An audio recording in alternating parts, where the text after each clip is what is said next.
There are a few ways to understand universality. One is that the Sustainable Development Goals apply to everybody.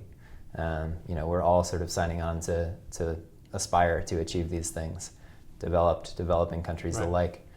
But the other interesting way to think about it, I think, is that the Sustainable Development Goals are tackling issues that are more systemic, that relate to global problems that aren't located in one particular country, but require cooperation and mutual action.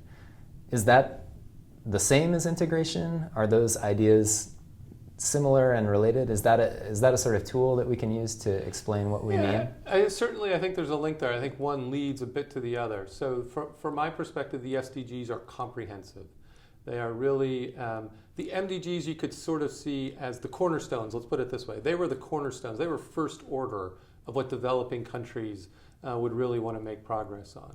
And those cornerstones are still in the SDGs. But the SDGs is like the full foundation, right? And when you think about a foundation, you think about how those things interlock and side by side are together and strengthen each other and have impact on each other. And like you say, they cross boundaries. They cross geographic boundaries. They're not just one country, but they have effects that go on. So I think that there is an ability for people to understand how those things come together.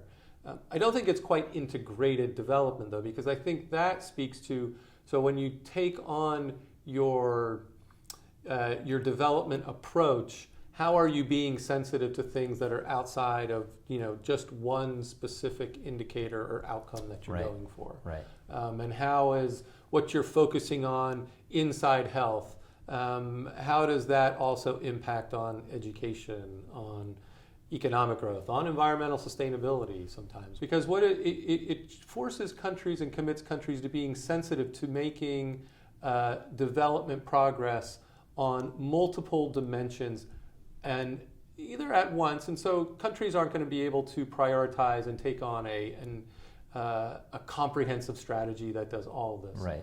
But it is going to force countries to say, you're going to make progress, for example, on poverty reduction, and you don't want to be doing it at the expense of other dimensions of the agenda.